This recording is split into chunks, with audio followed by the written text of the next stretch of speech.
Tuhan Yesus baik. Yes, pagi hari ini saya percaya ada sukacita yang baru yang Tuhan berikan bagi setiap kita. Amin. Haleluya. Sebelum kita memulai, mari kita satukan hati di dalam doa. Syakara barata.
Bersama-sama untuk memuji, menyembah, memuliakan Engkau Tuhan di tempat ini ya Bapa.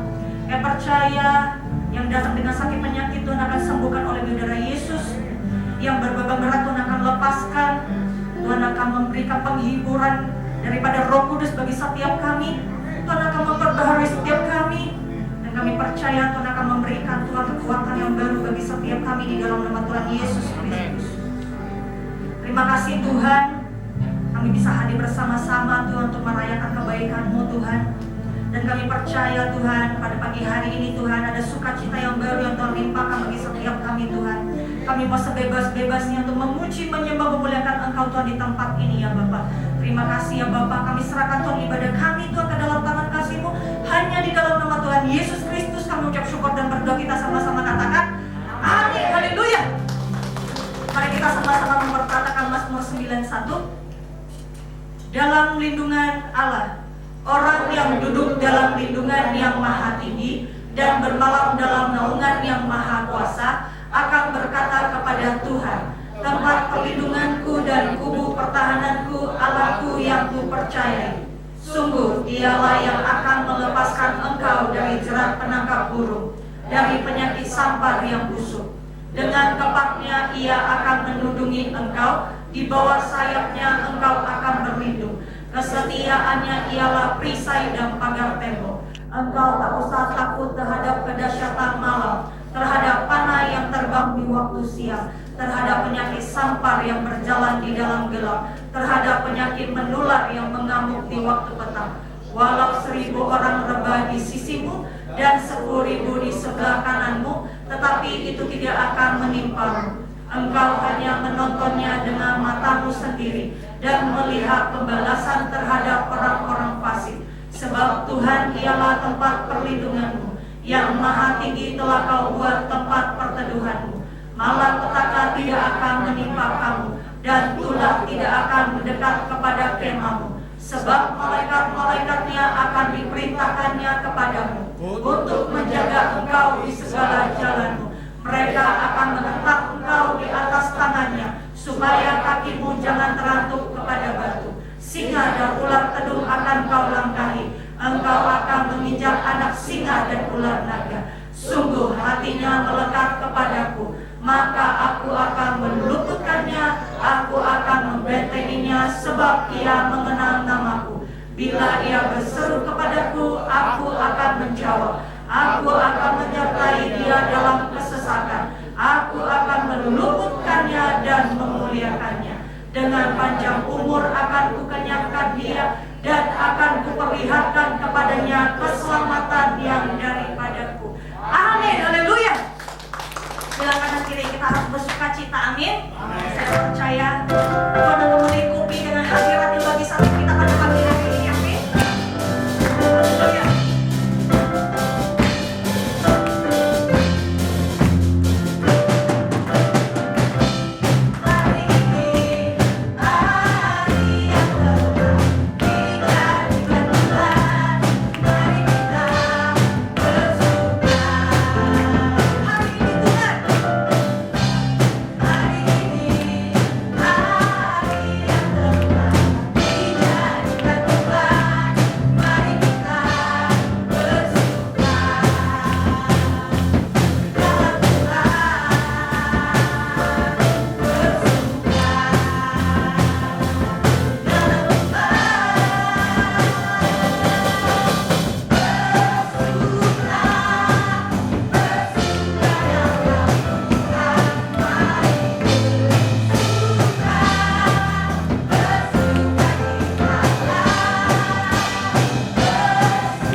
sebelahnya?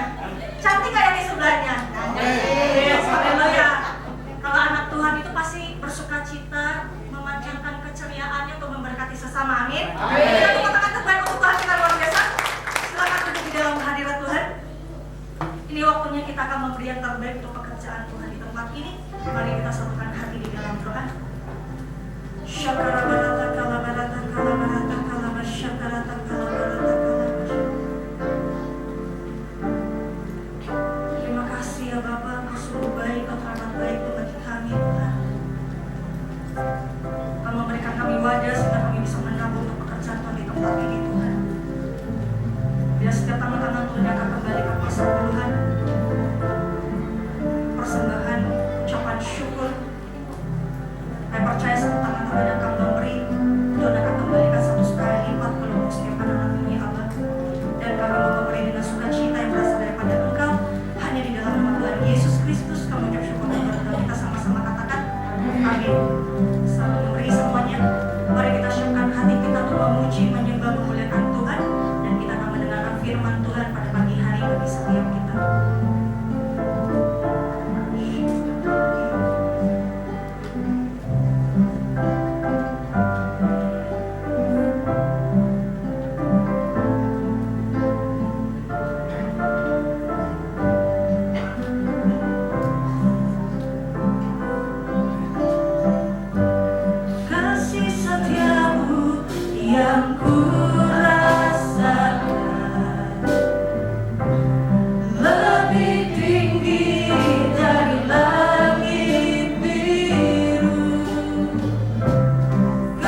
percaya setiap tubuh roh jiwa kami Tuhan segarkan Tuhan di tempat ini Tuhan.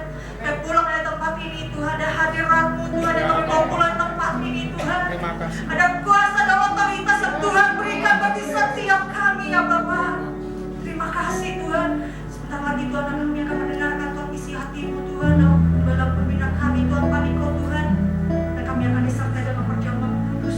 Kami akan duduk diam untuk mendengarkan isi hati-Mu ya Abah. Terima kasih Abah, hanya di dalam nama Tuhan Yesus Kristus kami ucap syukur dan berdoa, kita sama-sama katakan amin. Haleluya. Silakan duduk di dalam hadirat Tuhan.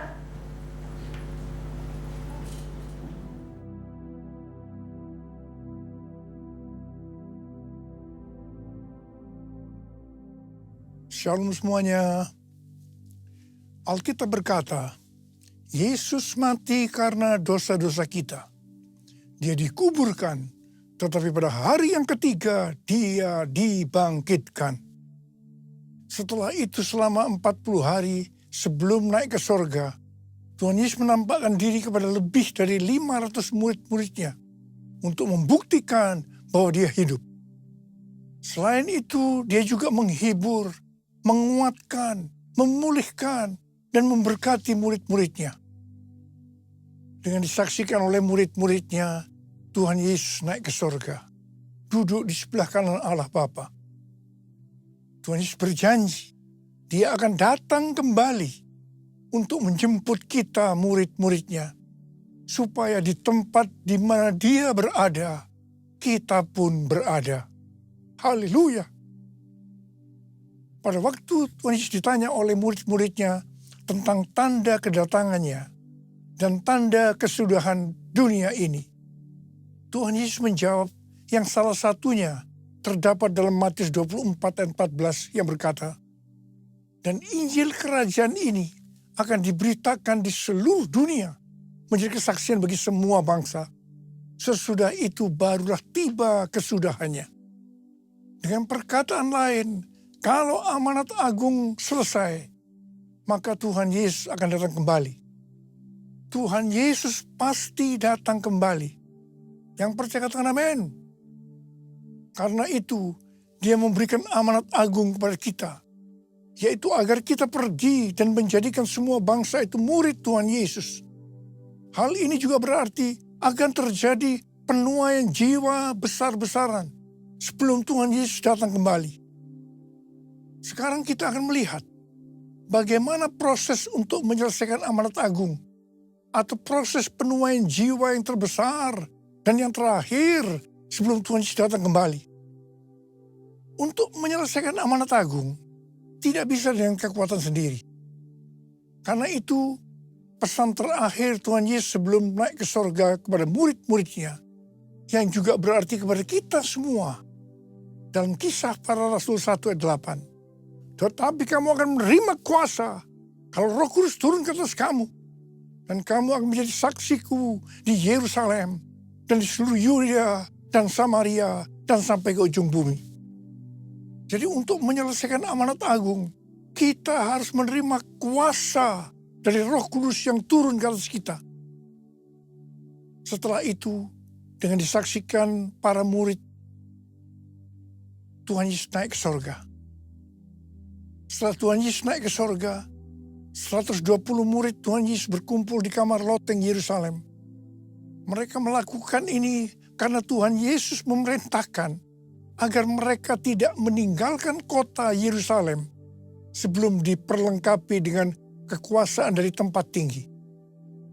Tuhan Yesus berkata, sebab Yohanes membaptis dengan air, tetapi tidak lama lagi kamu akan dibaptis dengan Roh Kudus. Apa yang dilakukan 120 murid di kamar loteng?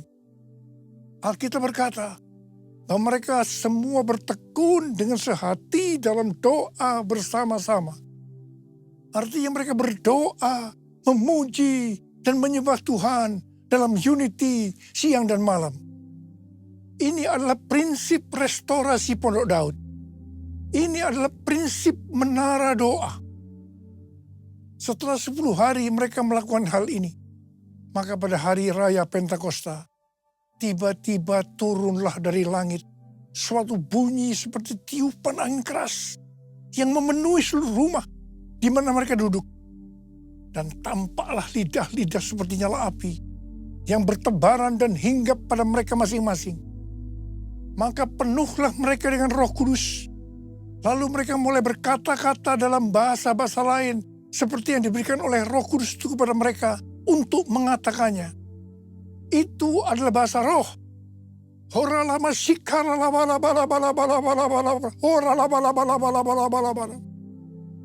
Jadi, tanda awal orang yang dibaptis dengan Roh Kudus adalah mereka akan berbahasa roh. Api Pentakosta menyala, api Pentakosta menyala, api, api, api, api, api, api Pentakosta ketiga, api Pentakosta ketiga, api Pentakosta ketiga. Apa yang terjadi setelah murid-murid Tuhan Yesus dipenuhi dengan Roh Kudus? Hal yang pertama, Petrus berkhotbah sekitar 5 menit dan kira-kira 3.000 orang bertobat dan dibaptis. Wow! Petrus berkhotbah dengan kuasa Roh Kudus. Pada zaman itu populasi penduduk dunia sekitar 255 juta orang. Sekarang penduduk dunia sekitar 8 miliar. Jadi 3.000 orang yang bertobat dan dibaptis pada waktu itu setara dengan sekitar 94.000 orang pada saat ini. Saya percaya hal ini juga bisa terjadi pada saat ini. Hal yang kedua, setelah murid-murid Tuhan Yesus dipenuhi dengan Roh Kudus, mereka dipakai untuk menyatakan tanda-tanda dan mujizat sehingga banyak orang yang bertobat. Petrus dan Yohanes menyembuhkan orang lumpuh sejak lahir. Bayangan Petrus bisa menyembuhkan orang sakit. Sapu tangan atau kain yang pernah dipakai Paulus, jika diletakkan pada orang sakit atau dirasuk setan, maka orang itu akan sembuh. Dalam Markus 16 ayat 15 sampai dengan 18, Tuhan Yesus berkata, bahwa kalau kita pergi untuk memberitakan Injil, maka tanda-tanda dan mujizat akan menyertai kita. Sejak tahun 2006, saya diperintahkan oleh Tuhan untuk mengadakan kebaktian kesembuhan ilahi. Selama 13 tahun, saya sudah mengadakan 318 kali kebaktian kesembuhan ilahi. Setiap kali berkhotbah, saya pasti memberitakan Injil. Tanda-tanda dan mujizat terjadi. Saya diizinkan Tuhan untuk melihat dan mengalami mujizat seperti yang dilakukan oleh Tuhan Yesus 2000 tahun yang lalu. Hal yang ketiga, setelah murid-murid Tuhan Yesus dipenuhi dengan Roh Kudus, maka cara hidup mereka berubah. Sehingga banyak orang yang bertobat. Yang pertama, mereka bertekun dalam pengajaran rasul-rasul dan dalam persekutuan. Bagi kita, ini juga bisa diartikan mereka suka membaca Alkitab. Mazmur 119 ayat 105 berkata, "Firman-Mu itu pelita bagi kakiku dan terang bagi jalanku." Kalau kita suka membaca Alkitab, itu akan menuntun jalan hidup kita. Hidup benar sesuai dengan firman Tuhan. Kita akan menjadi orang yang berintegritas. Dan itu akan membuat orang lain bertobat. Yang kedua, perubahan cara hidup yang membuat banyak orang bertobat adalah mereka selalu berkumpul, memecahkan roti dan berdoa. Ini bisa diartikan mereka hidup dalam unity dan suka berdoa. Hari-hari ini saya melihat melalui menara doa bahwa ada doa, pujian, dan penyembahan dalam unity siang dan malam. Saya percaya kalau Tuhan sudah berikan kepada kita beban untuk berdoa seperti ini, maka ini merupakan tanda bahwa Pentakosta ketiga yang dahsyat akan turut dan terjadi penuaian jiwa yang terbesar dan yang terakhir sebelum Tuhan datang kembali. Yang ketiga, perubahan cara hidup jemaat yang membuat banyak orang bertobat. Yaitu karena mereka suka memberi. Sehingga tidak ada yang berkekurangan. Hari-hari ini Tuhan Yesus mengendaki agar kita suka memberi. Alkitab berkata, adalah lebih berbahagia memberi daripada menerima. Lukas 6 ayat 38 berkata, berilah dan kamu akan diberi. Suatu takaran yang baik, yang dipadatkan, yang digoncang, dan yang tumpah keluar akan dicurahkan ke dalam pangkuanmu. Sebab ukuran yang kamu pakai untuk mengukur akan diukurkan kepadamu. Yang keempat, perubahan cara hidup jemaat yang membuat banyak orang bertobat, yaitu mereka selalu bergembira dan dengan tulus hati sambil memuji Allah. Hidup dengan tulus hati artinya hidup sebagai orang yang berintegritas. Jadi, perubahan-perubahan yang terjadi dalam cara hidup jemaat yang membuat banyak orang bertobat adalah yang pertama, mereka suka membaca Alkitab. Yang kedua, mereka suka berdoa dan hidup dalam unity. Dan yang ketiga, mereka suka memberi. Dan yang keempat, mereka suka memuji Allah dan bergembira, tulus hati, atau hidup berintegritas. Dikatakan bahwa mereka disukai semua orang. Dan tiap-tiap hari jumlah orang yang diselamatkan bertambah. Haleluya! Curahkanlah kuasa-Mu Tuhan, mujizat terjadi di tempat ini. Curahkanlah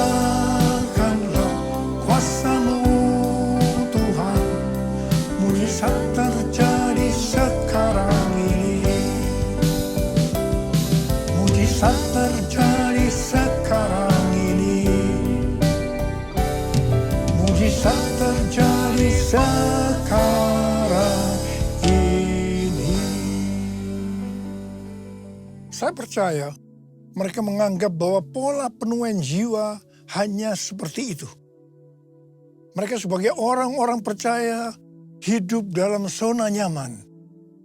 Mereka biasa berkumpul dalam unity sambil membaca Alkitab, berdoa, dan memuji Tuhan dengan sukacita. Tidak ada yang berkekurangan. Wow, siapa yang tidak mau menjadi orang Kristen? Tapi ternyata, supaya penuaian jiwa bertambah besar, Tuhan izinkan proses berikutnya terjadi, yaitu aniaya menimpa jemaat di Yerusalem.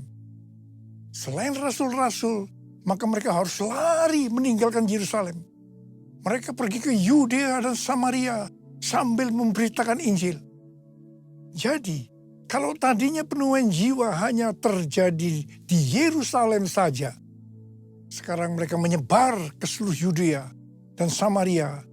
Dan pola penuaian jiwa yang seperti ini masih terjadi sampai hari ini. Catatan sejarah gereja selama berabad-abad menunjukkan bahwa semakin gereja ditekan, justru Injil semakin menyebar dan diberitakan kemana-mana. Karena itu Tuhan izinkan hari-hari ini penderitaan, aniaya terjadi di antara orang-orang percaya, supaya terjadi penuaian jiwa yang lebih besar. Yang percaya katakan amin. Kita sekarang berada di tahun 2025. Tahun yang sukar, sulit, peperangan, bencana alam, ketidakpastian, krisis ekonomi yang semakin intens. Tapi justru di tahun yang seperti ini, Tuhan memberikan tema bahwa tahun 2025 adalah tahun penuaian. Tahun penuaian jiwa. Tahun penuaian berkat secara materi. Haleluya. Saya percaya untuk penuaian jiwa yang besar perlu goncangan yang besar. Kuasanya dicurahkan, berkatnya dilimpahkan, penuaian besar sungguh terjadi segala bangsa akan datang menyembah Yesus Tuhan, kemuliaan Tuhan telah turun. Kemuliaan Tuhan telah turun. Kemuliaan Tuhan telah turun. Ternyata pola penuaian yang terjadi di atas belum menyelesaikan rencana Tuhan. Karena selain penuaian jiwa harus terjadi di Yerusalem, seluruh Yudea dan Samaria, tetapi juga harus sampai ke ujung bumi. Tuhan mempunyai cara untuk membuat penuaian jiwa itu sampai ke ujung bumi, yaitu dengan terjadinya perubahan paradigma dalam pelayanan. Selama ini pengertian tentang keselamatan hanya untuk orang Yahudi saja. Tetapi melalui peristiwa Kornelius, di mana Petrus diutus oleh Tuhan untuk mendatangi Kornelius yang bukan orang Yahudi, untuk memberitakan jalan keselamatan. Akhirnya mereka mengerti bahwa ternyata keselamatan bukan hanya untuk orang-orang Yahudi saja, tetapi untuk semua bangsa. Dan ini mengakibatkan terjadinya penuaian jiwa besar-besaran. Haleluya! Jadi mereka tidak hanya mengabarkan Injil di Yerusalem, Yudea dan Samaria saja, tetapi sekarang mereka, termasuk kita juga, pergi ke seluruh dunia. Proses perubahan paradigma dalam pelayanan itu tidak mudah. Petrus harus diyakinkan oleh Tuhan. Kalau Tuhan berkata halal, jangan kamu berkata haram. Orang-orang yang bukan Yahudi adalah haram di mata orang Yahudi. Proses itu masih terus berlanjut untuk memberikan pengertian kepada orang-orang Yahudi, golongan bersunat dan juga orang-orang Farisi yang sudah bertobat, di mana mereka berpendapat bahwa orang yang bukan Yahudi yang percaya kepada Tuhan Yesus harus disunat dan diwajibkan mengikuti hukum-hukum Musa. Tetapi melalui sidang di Yerusalem, akhirnya mereka mengerti dan bisa menerima bahwa keselamatan bukan hanya untuk orang-orang Yahudi saja, tetapi untuk semua bangsa, termasuk bangsa Indonesia. Katakan amin. Di dalam pelayanan saya termasuk salah seorang yang dipakai oleh Tuhan untuk melakukan paradigma yang baru dalam pelayanan, untuk menyelesaikan amanat agung. Sebagai contoh, yang pertama, tentang membuka gereja baru. Yang kedua, cara ibadah dengan doa, pujian, dan penyembahan. Termasuk bahasa roh untuk memuji dan menyembah Tuhan. Yang ketiga, tempat ibadah yang dilakukan bukan di gedung gereja. Yang keempat, juga mengenai Pentakosta ketiga. Semua itu selalu diawali dengan pro dan kontra. Sama dengan yang terjadi pada waktu zaman kisah para rasul tadi. Kita juga melihat bahwa dengan media online, terlepas dari kebaikan, keburukannya, pro dan kontra, tidak bisa dipungkiri. Dengan media online terjadi percepatan dalam penyelesaian amanat agung. Kita harus memperhatikan tahun 2033. Sebenarnya tahun 2033 adalah peringatan 2000 tahun. Kematian, kebangkitan, kenaikan Tuhan ke sorga, juga peringatan 2000 tahun pencurahan Roh Kudus, yang berarti peringatan hari ulang tahun gereja yang ke-2000. Peringatan 2000 tahun dimulainya amanat agung. Tetapi hari-hari ini banyak organisasi-organisasi Kristen, aliran-aliran kekristenan yang mendapatkan hal yang sama, yaitu target untuk menyelesaikan amanat agung adalah tahun 2033. Sesuai dengan Matius 24 ayat 14 yang berkata, dan Injil Kerajaan ini akan diberitakan di seluruh dunia, menjadi kesaksian bagi semua bangsa. sesudah itu barulah tiba kesudahannya. Maka apabila Injil Kerajaan sudah diberitakan di seluruh dunia, menjadi kesaksian bagi semua bangsa. Atau dengan kata lain, apabila amanat agung selesai, baru setelah itu, waktunya tidak ada yang tahu, Tuhan Yesus datang kembali. Pesan yang kuat hari-hari ini adalah kedatangan Tuhan Yesus sudah sangat-sangat dekat. Mari persiapkan diri kita untuk menyambut kedatangannya. Mari katakan bersama saya, Hosana, Hosana, datanglah Tuhan Yesus. Hosana, Hosana, ku merindukanmu. Saya mau tanya saudara, ada berapa banyak di antara saudara yang merindukan kedatangan Tuhan? Saudara boleh angkat tangan. Saudara, saya percaya orang yang merindukan kedatangan Tuhan, hidupnya tidak akan sama dengan sebelumnya. Dia akan sungguh-sungguh, dia akan hidup lebih intim dengan Tuhan. Dan ini yang dikehendaki oleh Tuhan hari-hari ini. Kita harus seperti yang berdoa, dan tiap hari berdoa. Saya lakukan juga, Maranatha, datanglah Tuhan Yesus. Maranatha, datanglah Tuhan Yesus. Angkat tangan kita, katakan sekali lagi, Hosana, Hosana, datanglah Tuhan Yesus. Hosana, Hosana, ku merindukanmu, ku merindukanmu, ku merindukanmu.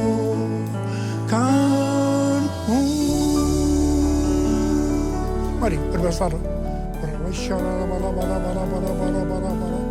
Oh, dia la bara bara bara bara bara bara bara bara bara bara bara bara. Jesus, Jesus, Jesus, Jesus, Jesus, Jesus, Jesus. Ya Tuhan Yesus, ya Tuhan Yesus, ya Tuhan Yesus. Kurala bala bala bala bala bala bala bala bala. Berkati anak-anakmu semua Tuhan. Kami yang merindukan kedatanganmu untuk kali yang kedua. Berkati anak-anakmu. Tuhan, terima kasih, terima kasih, terima kasih buat hari-hari ini. Urapi kami, curahkan pengurapan-Mu. Berikan kami kuasa untuk menyelesaikan amanat lagi. Kuasa untuk menikmati berkat secara materi. Dalam nama Yesus, haleluya, amin.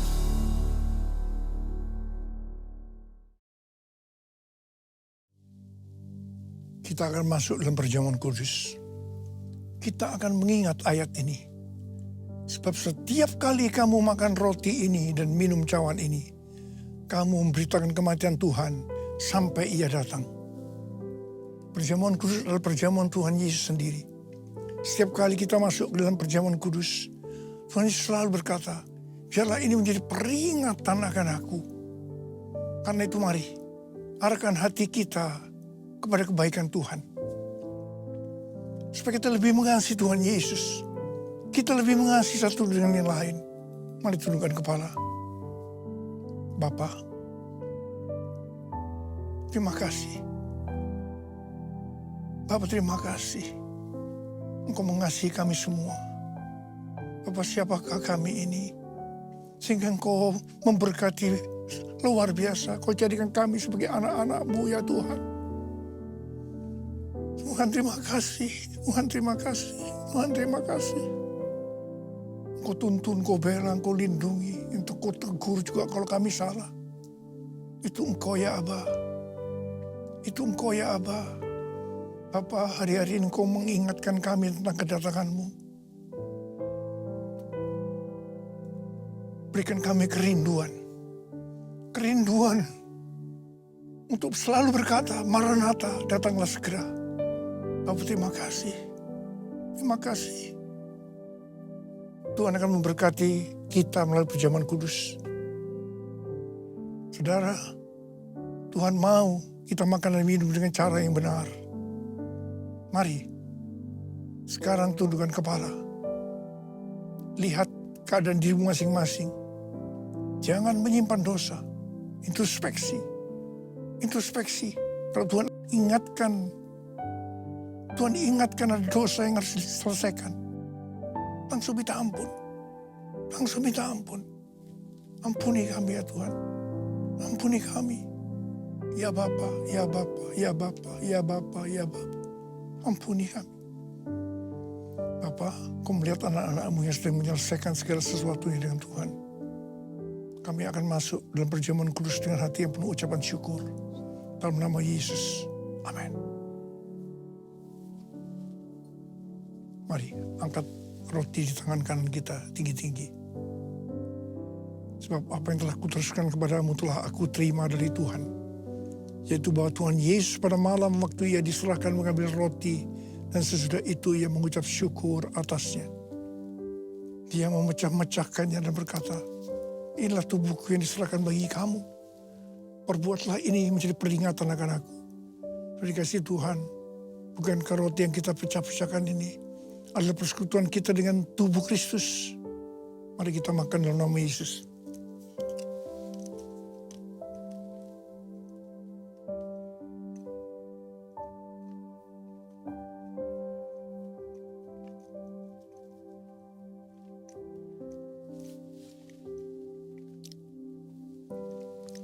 Angkat cawan di tangan kanan kita tinggi-tinggi. Demikian juga yang mengambil cawan sesudah makan lalu berkata, cawan ini adalah perjanjian baru yang dimeteraikan oleh darahku. Perbuatlah ini setiap kali kamu meminumnya menjadi peringatan akan aku. Sudah kasih Tuhan, bukan cawan pengucapan syukur. Yang atas kita ucapan syukur adalah persekutuan kita dengan darah Yesus. Mari kita minum dalam nama Yesus.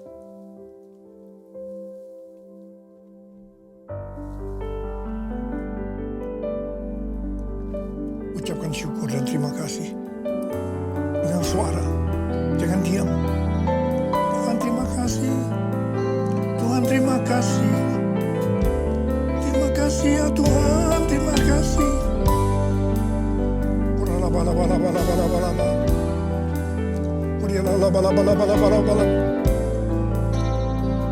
Oh Jesus, Kau lihat anak-anak-Mu semua Tuhan.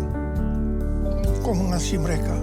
Saat ini Kau sedang menyembuhkan yang sakit, sedang membebaskan yang terikat, menghibur yang susah, menguatkan yang lemah, memberikan pengharapan-pengharapan yang baru bagi yang datang dengan keadaan putus pengharapan. Tuhan Yesus, Kau baik. Terima kasih. Terima kasih Yesusku, terima kasih Yesusku, puji syukur hanya bagi Tuhanku. Yesusku, terima kasih Yesusku, puji syukur hanya bagi Tuhanku. Terima kasih Yesusku, terima kasih Yesusku, puji syukur hanya bagi Tuhanku. Terima kasih Yesusku, terima kasih Yesusku, puji syukur hanya bagi Tuhanku. Puji syukur hanya bagi Tuhanku. Puji syukur hanya bagi Tuhanku.